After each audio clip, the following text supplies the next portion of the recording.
After 3 long weeks of patiently waiting for the new chapter of Jujutsu Kaisen, I am happy to I am happy to say that it has returned. The greatness that is this series, Jujutsu Kaisen. 148 chapter review. Let's get into it. Last chapter, or as a little recap, chapter 147 was a chapter where Yaga died. Out to everyone, RIP.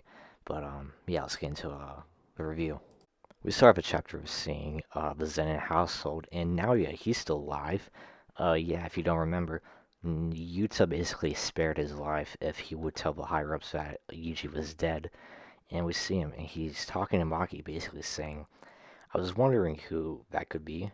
Your face looks awful. Those wounds won't heal, right? What are you going to do now, Maki-chan?" Then she basically rebuttals by saying, "So you really can tell a woman apart by their faces. I thought you only looked at their asses."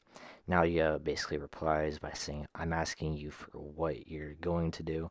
Answer me trash. You can't use curse techniques or curse spirit or seek curse spirits.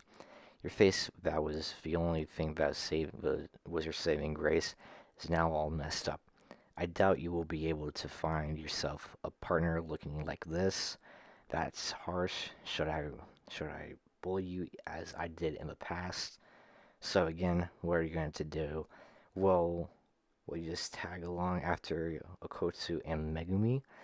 We can see Agutami pushing this narrative that he's basically progressing the women in like our own cultures and our own views on women into their story, and how basically how women are treated. We saw this with Nobara and Momo's fight, where the only thing that makes a Jujutsu woman or Jujutsu woman sorcerer like get around is not by their strength, but by how cute they are. And we're seeing this again with Maki and Nadia's interaction. So we see a woman emerge from this tunnel that apparently Maki is running down or walking down, and it appears to be I think Maki's mom, like a storekeeper, something like that. But she's basically like, "Maki, we're not supposed to be around here. You have to go back." And we enter a little flashback with Maki and Megumi. It's basically, I think, Maki telling Megumi that he's basically the new head of the clan, and how it's Nabito's like last request. And basically, Maki's trying to convince Megumi to take up the position because he has the inherited technique. It says, I think this is a translation error, but it says mastered the domain expansion. I might be wrong about this, but I'm pretty sure Megami hasn't mastered his domain yet. I don't know if it's just like a translation error, but I don't know. It's something. Then Megami basically rebuttals by saying, "Why can't you take up a position?" And then Maki is basically like, I can't take up a position. There won't be enough room for Mai and me." So we're basically finding out that Maki isn't going to take up the head of the clan without Mai, and this goes back to their flashback during the Goodwill event arc that that Maki will never leave Mai alone, and how she wanted to become a Jujutsu sorcerer to basically help her and Mai, and it ended up hurting Mai, which is completely understandable. But yeah, it's really interesting getting Maki's view of basically the head of the clan and what her dream is. Maki's mom, who isn't named in this chapter yet, I don't think so, but says, "I said go back. Why are you always like this? For once in my life, make me proud, Maki." And yeah, basically, what we can take away from this interaction is that all Zen'in are scum. Maki is pretty much she's basically hated by the clan because of how she was born in basically Shibuya, and how they're like conspiring against her.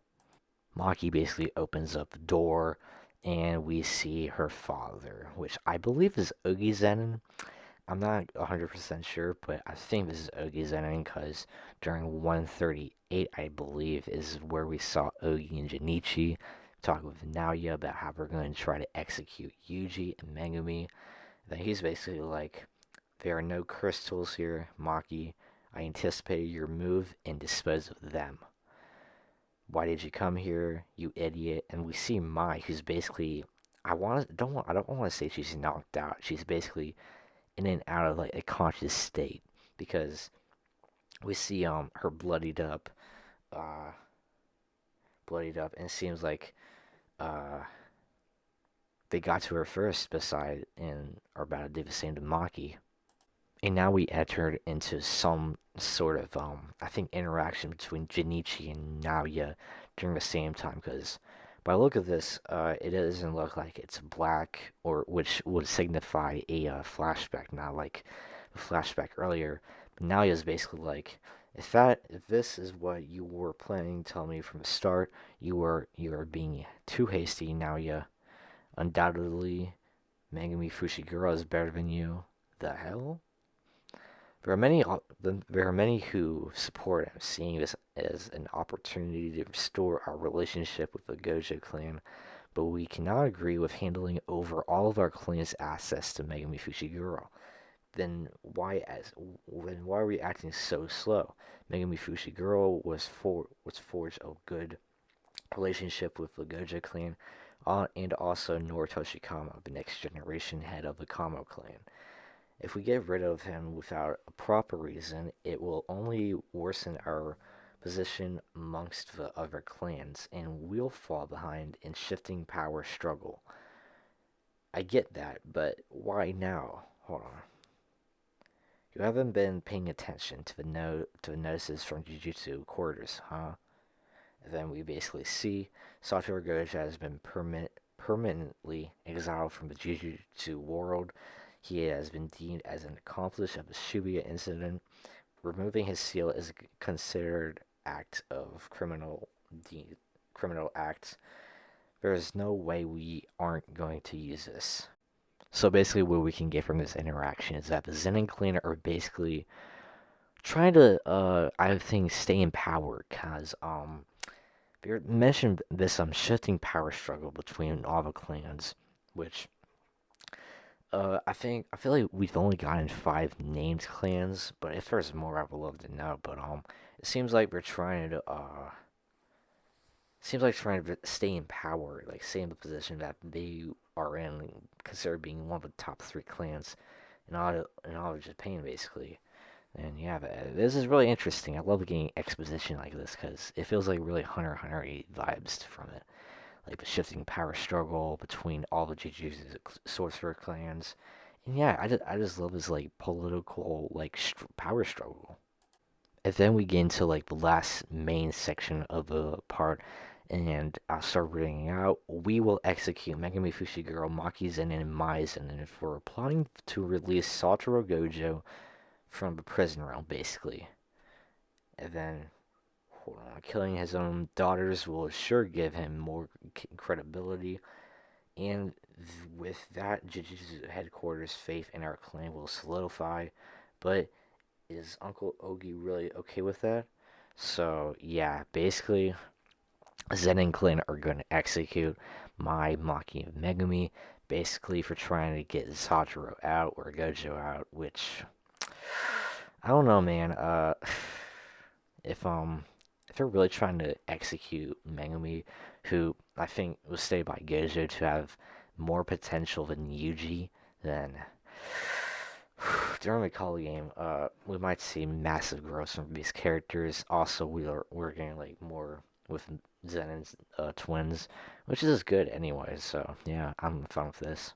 So yeah, basically Maki's dad is basically gonna try to kill her and Mai, but yeah, he basically uses secret technique falling blossom in motion. Maki basically reveals Jesus' masterpiece, this crystal keel, which is spelled Keel. It absorbs the impact of cursed energy on the blade and dispels it at the user's will. Taking advantage of the fact that my opponent isn't aware of the ability of the cursed tool, I will pretend to take him on and hold on, what is that called? YAI match, and after a second or third clash, I will cut him down. Alright, so basically, do you know why my older brother was chosen as head instead of me? It's because you're a real piece of shit who doesn't mind killing his own children, right? We basically see this beautiful choreography. I mentioned this in my top 5 fights in Jujutsu Kaisen. I basically said that Akutami is master of creating fights or manga fights that look real and be like they're moving, but they're not because this is manga format. But yeah, they basically clash, and Maki basically destroys or cuts in half Ogi's sword, and yeah, he basically goes in for the punch and or like slice, and the cursed tool apparently looks to be broken. And hold on, let me just try to shoo. The blades just broke. The reason I couldn't become the head was because of you two were nothing but failures. And Mortal Kombat between kinsmen, and how will it end? Jujutsu Kaisen Chapter 148. Alright, so it seems like we're getting a heavy Maki faced, or basically heavy Maki chapter next week, which I'm always down for, because Maki is basically, I would take Maki over Nobara any day of the week, but yeah, tell me what you guys think of the chapter below. I feel like this chapter was pretty good. Easy 9 out of 10. We got a lot of backstory between Zen'in clan and Maki and Mai. And yeah, it was just a really good chapter. Tell me guys what you think down below. As always, subscribe if you made it this far. I would really appreciate it. Drop a like if you want.